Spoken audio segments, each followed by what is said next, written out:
$600 to $1,200 a year. That's how much the average guy spends on haircuts just to look decent. But hold on. What if I told you that in the next 10 minutes, I'd be able to help you decide once and for all if it's time for you to ditch your barber or if you should just leave the clippers alone and keep those appointments booked? Let's dive into the video.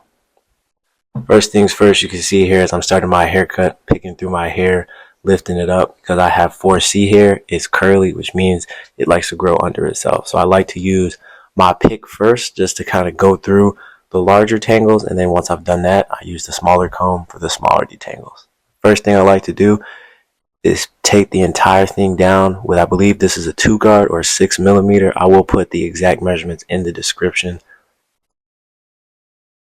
I'm just knocking down a lot of the bulk and the volume so I know what I'm working with. Again, my hair is super healthy, so it grows really fast, which is not a bad thing at all. But when you're trying to figure out how to fade and cut, you want to make sure that you're cutting down and starting on a clean, even slate. And that's exactly what I'm doing here. I'm fast forwarding it so that you guys don't have to watch too much of the video, because this step is actually one that nobody can mess up at all, which is why I'm not even using a mirror for that last portion.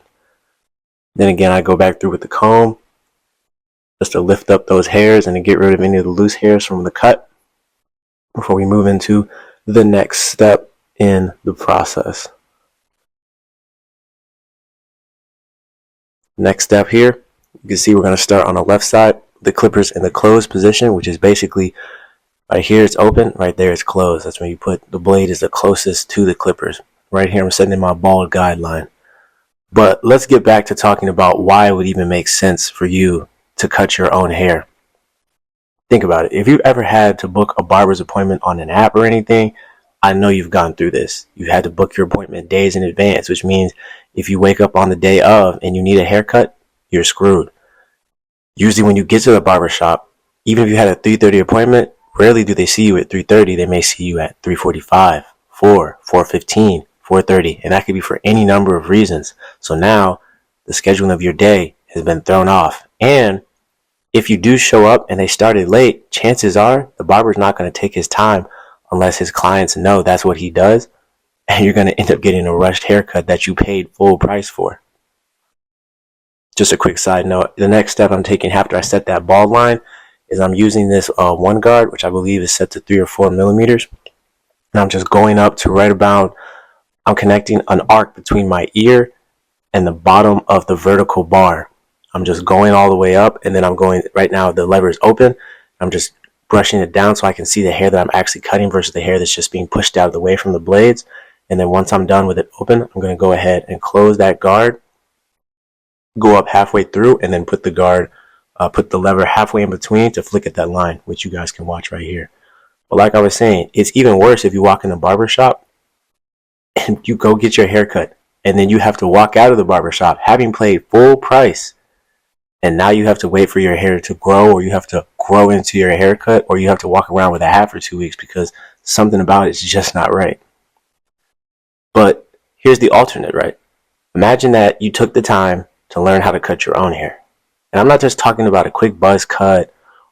I'm talking about real haircuts, blends, lineups, fades, tapers, those of you with facial hair, beard trims, goatee trims. You know, you could save yourself hundreds or thousands of dollars, like I said, and you have the flexibility to control when and where you get cut. You can have a fresh haircut every day if you wanted to, every week. And on top of that, you gain a new confidence because you control how you look. You don't have to be that guy who's like, oh, well, I'm just waiting for the barber shop, a couple more days.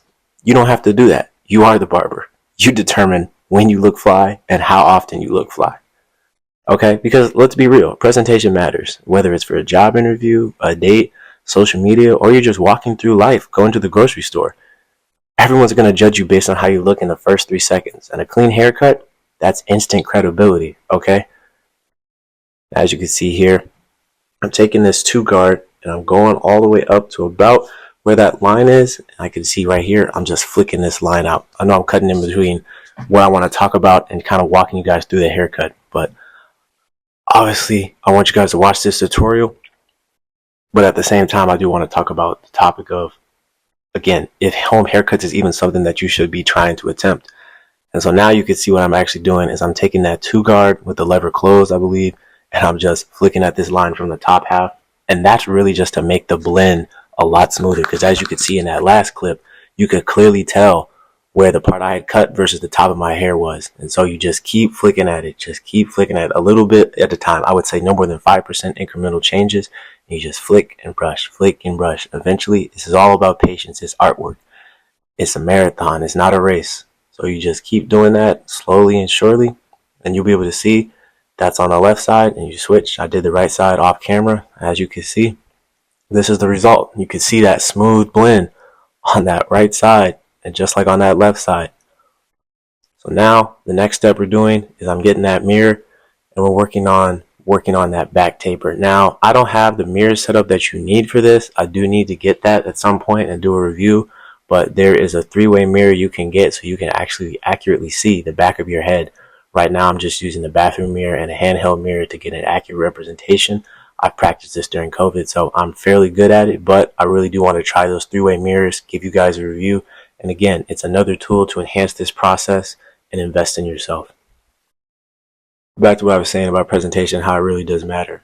You can obviously get the freshest fade in the world, right? The coldest haircut. But if your posture's off, you're slouching, your skin's dry, you're not moisturizing, or you're dressing like you just rolled out of bed, it won't matter, because at the end of the day, presentation is about the whole package. It's not just about one aspect or one feature.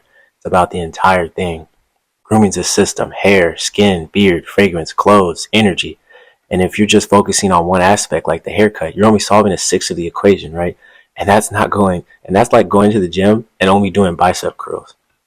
Now, take a quick break and talk about the lineup here. So as you can see, I was brushing down my hair and combing it down, and that's just to lay those very, very frontal hairs down, because all I'm doing right here is, it may look like I'm cutting hair. I'm really not. I'm trimming those overhanging hairs to where my hairline is. And a really good way to determine how far back your hairline is so that you don't end up pushing yourself back is if you take the 4 fingers of your right hand and you cross your thumb across them, and then you put your bottom pinky finger right where your eyebrows are, and you just lay your hand on top of your head where that top second pointer index finger is. That's the top of your hairline. Any further than that, you're pushing yourself back. Okay, that's the absolute maximum. Some people, their hairline's a little closer than that, but for most cases, that's going to be a really good gauge associated with figuring out how far back is too far back. And then all I'm doing is I looked at my hairline and I figured out which side from the left and the right is higher, and then that's the limiting factor. And then all I'm doing is going from the middle, and I'm just tapping at that hair at the line to make sure I'm connecting that middle part to the left and then to the right. And that first time around, I'm not trying to get it perfect. I'm trying to get it about 70% straight. And just, like I said, clean up that canvas. It's the same concept as when we did the debulking at the top, the very first step, when we had that 4 guard open and we just tried to take the hair down to a certain point. All we're doing is we're just getting the major hairs out of the way. We will make another pass and make this straighter, I promise you.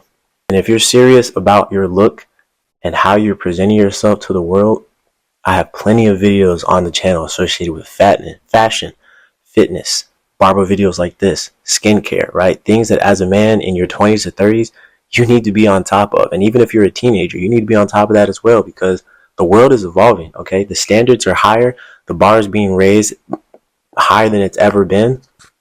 And if you want to play at this field, play at this level, you got to practice to compete with the big dogs, because that's your competition, right? So as you can see here, just again, being super patient, pulling the hair down. Like I said, patience is key. That first part of the hairline didn't look right, went back over it again, and it was able to work itself out. So that's really all it's going to take. And again, constantly brushing the hair down to make sure that I'm not cutting too much hair or not cutting enough hair. Now, as you can see, this is pretty much the end of the haircut. Now we're going to get into the beard treatment. So I'm going to go ahead and take those clippers with the guard closed. So again, that's the blade is at the lowest position. It's going to cut the most hair. And I'm just going right under my neck, right up to where my jawbone is. And I'm just cutting the hair off of my neck, because again, like I said, hair on your neck, it's about a clean, professional look. You don't want to look scruffy or like you've been living out of a dumpster for the past 3 weeks, okay? So you want to make sure that you're getting that hair under your neck.